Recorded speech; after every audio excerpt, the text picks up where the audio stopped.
xp900 XP full yoshimura exhaust. $750 delivered off of eBay. Instructions weren't the clearest,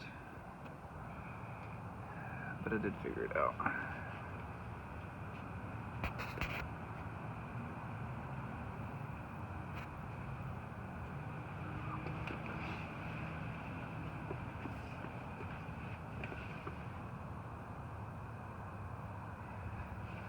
It's technically 3 pieces.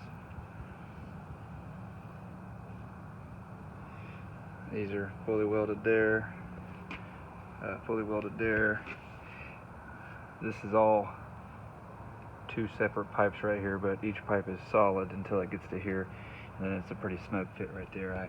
I assume once it heats up it'll fit pretty good and won't have to worry about any kind of leaks and riding through water and stuff like that.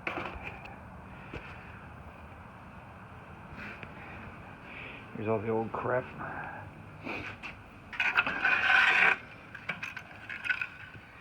This header's got a